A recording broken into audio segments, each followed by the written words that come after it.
students. I hope you all will be fine. Today is my first video of one of the topic from O levels in IGCSE, trigonometry and bearings.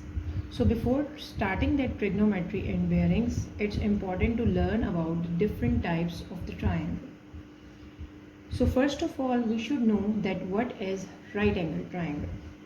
So these type of triangles have one right angle, you can see, और इस right angle की जो सामने वाली side होती है we used to say it hypotenuse. ठीक है, it is the longest side of the triangle and it's exactly in front of, you can say, or opposite to right angle triangle.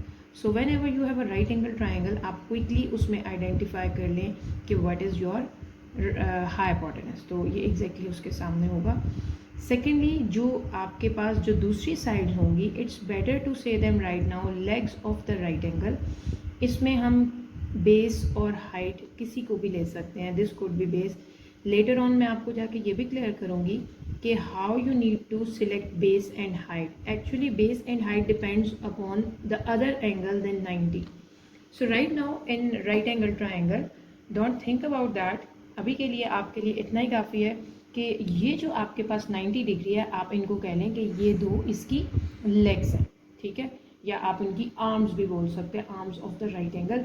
और उसमें से एक आपकी हाइट होती है और एक आपकी बेस होती है, but hypotenuse is fixed. Okay, now next thing is whenever you have a right angle triangle, how to solve, how to find its unknown sides or angle. So we have straight away two methods to find either angles or sides. If you want to find unknown side, we use Pythagoras theorem. और फिर दूसरा method हमारे पास आता है trigonometry ratios. ठीक है, इसमें भी हमारे पास दो कंडीशंस होती हैं कि हमने पाइथागोरस का भी यूज़ करना है और ट्रिग्नोमेट्रिक रेशियोज का भी यूज़ करनी है. But the first condition is fix that triangle should be a right angle triangle. अगर ट्राइंगल राइट एंगल होगी और हमने उसकी अननोन वैल्यूज फाइंड करनी है, then either we will use Pythagoras theorem और trigonometric ratios. Okay, when to use Pythagoras theorem? To find any side of the triangle, हमें कोई भी अननोन साइड फाइंड आउट करनी है और एंगल हमारे पास कोई गिवन नहीं है. Only we have one angle and which is right angle triangle. Right angle हमें गिवन होगा, बाकी दो एंगल्स गिवन नहीं है. तो हमने साइड्स फाइंड आउट करने के लिए we will use Pythagoras theorem. Second is the method when to use trigonometric ratios when angles are involved. अब इन्वॉल्व का क्या मतलब है? आपको 90 के अलावा कोई एक एंगल अगर उन्होंने गिवन दे दिया फिगर में, या वो आपको कह रहे हैं that you need to find out the angle, तो इसका मतलब है कि एंगल्स हमारे इन्वॉल्व हो गए. Now you need to use your trigonometric ratios.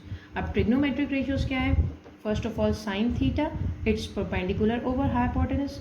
cos theta, its base over hypotenuse, and tangent theta is perpendicular over base. Next videos में हम इनकी एप्लीकेशन भी देखेंगे और एग्जाम्पल्स भी सॉल्व करेंगे. But right now you have to remember this, you need to learn these trigonometric ratios के इनकी क्या वैल्यूज़ हैं. और इनको लर्न करने के लिए एक बड़ा सिंपल सा वे है that some people have curly brown hair through proper brushing. तो इस पोइम का जो फर्स्ट लेटर है वो आपको गाइड करेगा कि आपको साइन की क्या वैल्यूज़ हैं, कॉस की क्या वैल्यू है, टेंजेंट की क्या वैल्यूज़ है. So for today you have to remember that whenever it's a right angle triangle, you need to use either Pythagoras theorem or trigonometric ratios. और Pythagoras भी हमने तब यूज़ करना है जब सिर्फ साइड्स इन्वॉल्व होंगी, no angle is involve. But the trigonometric ratios is used when angle is involved. जैसे ही एक एंगल हमें गिवन होगा या हमने एंगल की वैल्यू फाइंड आउट करनी होगी, then we will use trigonometric ratios. Thank you so much. Allah Hafiz.